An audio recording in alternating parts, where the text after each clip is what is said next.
Assalamualaikum everyone. Welcome to my YouTube channel. Welcome to my new vlog. Viewers, this is me Nargis Noor. आप सब देख रहे हैं मेरा vlog. कैसे हैं आप सब लोग? Please tell me in comment. तो आज मैं आपको बताऊंगी रमज़ान मुबारक के हवाले से कुछ बातें, रमज़ान के हवाले से नहीं, रमज़ान में होने वाले जो होते हैं वाक़ात वगैरह. तो अब मैं आपको बताती हूँ. तो सबसे पहले मैं आपको रमज़ान में नमाज की अहमियत के हवाले से कुछ बताऊंगी. तो आप जानते हैं कि हम तो वैसे भी नमाज नहीं पढ़ते, या तो कुछ लोग पढ़ते हैं कुछ नहीं पढ़ते. रमज़ान में वो नमाज जो है 5 नमाजों का सवाब 50 नमाजों के बराबर हो जाता है. तो थोड़ा हम पीछे जाते हैं.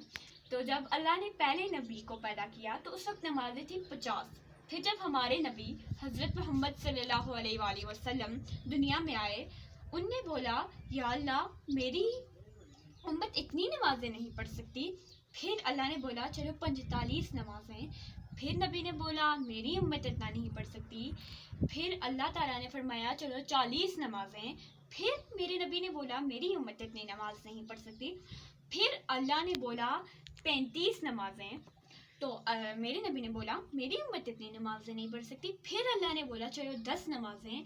मेरे नबी ने बोला या रब मेरी उम्मत इतनी नमाजें नहीं पढ़ सकती. फिर अल्लाह ने 5 नमाजें मुकर्रर की, वो हम पर फ़र्ज हो चुकी हैं. और देखो 50 से 5 नमाजें हो गई, इतनी ज़्यादा नमाजें कम हो गई, फिर भी हम नमाज नहीं पढ़ सकते. ये कहाँ का कानून है? और जो लोग अपने दोस्तों की महफिलों में बैठ कर कहते हैं मैं चाहता हूँ बस क्या मैं अल्लाह को देख लूँ, तो फिर देखें आप नमाज भी नहीं पढ़ते, कुरान भी नहीं पढ़ते, कोई नेक अमल आपका है ही नहीं, फिर आप अल्लाह को कहाँ से देखेंगे? और कुछ लोग हैं जो कहते हैं महफिलों में बैठकर मैं कहता हूँ बस एक दफ़ा क़यामत के दिन अल्लाह को देख लूँ. तो फिर जो इफ्तारी का वक्त है, आई मीन असर से मगरिब का जो वक्त है, उसमें रमज़ान मुबारक में जो वक्त है, उसमें अल्लाह ताला बंदे की शहरक से और भी ज़्यादा करीब हो जाता है, और ज़्यादा करीब हो जाता है. फिर अल्लाह कहता है बंदे मांग मुझसे, क्या चाहिए तुझे, मैं तेरी हर दुआ पूरी करूँगा. उस वक्त क्यों नहीं मांगते? उस वक्त सारी ज़रूरतें ख़त्म हो जाती हैं.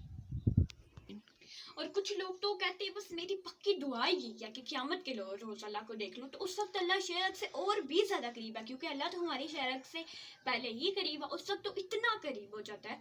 उस वक्त क्यों नहीं मांगते? उस वक्त अल्लाह को अपने नज़दीक आने से क्यों रोकते हो? नवाफिल पढ़ लो, तहज्जुद की नमाज़ पढ़ लो. मुझे बहुत से कमेंट आए कि आप अपना व्लॉग बनाए वालिदैन की अहमियत पर, तो मैंने सोचा क्यों ना आज का व्लॉग का थोड़ा पार्ट वालिदैन के नाम. तो जो है कि रोज़ा रमज़ान में ही है, तो मैं रमज़ान के हवाले से ही बताऊंगी. तो कुछ लोग हैं जो रमज़ान में भी वालिदैन की कदर नहीं करते. वालिदैन रोज़ा रख कर आपके लिए इफ्तारी बनाते हैं, आप रोज़ा रख कर वालिदैन की फिर भी कदर नहीं करते हो. वालिदैन की कदर उस वक्त क्यों नहीं करते हो? वालिदैन की कदर करो. वालिदैन की अहमियत के बगैर रोज़े का फ़ायदा क्या? तुम्हारे अमाल ही सही नहीं है तो तुम रोज़ा रख के क्या करोगे? जो है ना, नमाज अपनी है, खुद अल्लाह के आगे जाके जवाब देना है. अल्लाह आपकी नमाज का नहीं भूखा, अल्लाह आपके रोज़े का नहीं भूखा. ना रखो नमाज, ना पढ़ो रोज़ा. सॉरी मैं थोड़ी इमोशनल हो गई.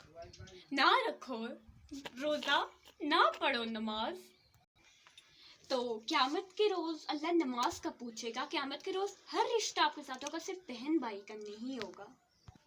तो व्यूअर्स, अगर अभी तक आपने मेरी वीडियो को लाइक नहीं किया, मेरी वीडियो को लाइक करें, शेयर करें, कमेंट करें, सब्सक्राइब करें. Don't forget to press the bell icon. क़यामत के रोज़ अल्लाह पूछेगा क्या लाया है साथ? ना नमाज, ना रोज़ा, ना कुछ. क्या लाया है? चले हम थोड़ा पीछे चलते हैं. अब मैं आपको बताती हूँ कि आप जो आजकल ना क्या है कि बहुत ही ज़्यादा आप एस्ट्रोलॉजी की ही मिसाल ले लें टिकटॉक पर, और आपको मैं जितना सर नंगा करके वो लोग वीडियो बनाते हैं, उनको कुछ नहीं होता. आपको मैं बताती चलूँ, अल्लाह ने दुनिया में इंसान को आजमाइश के लिए भेजा है. ये एक पेपर है ये. इसको ये ना कहें कि ये मुझे आता है, ये सवाल आता है. ये सवाल की बात नहीं है, अपना अमाल है आपका, आपको अपना जाना है. और ये ज़िंदगी जो है फ़ानी है, एक ना एक दिन तो सबको जाना ही है. असली ज़िंदगी है ऊपर, और ऊपर हिसाब है. बहुत मुश्किल है लोगों, सुधर जाओ. تو ٹھیک ہے گائز، اب ہم کل کے ولاگ میں ملیں گے، تب تک کے لیے اللہ کا حفظ و امان میں رہیں. میری ویڈیو کو شیئر کریں، اور اگر میری ویڈیو کو ابھی تک آپ نے لائک نہیں کیا، پلیز میری ویڈیو کو لائک کریں، شیئر کریں، کمنٹ کریں، سبسکرائب کریں. Don't forget to press the bell icon. امید ہے آپ میری بات پر عمل کریں گے. تو پھر اللہ حافظ.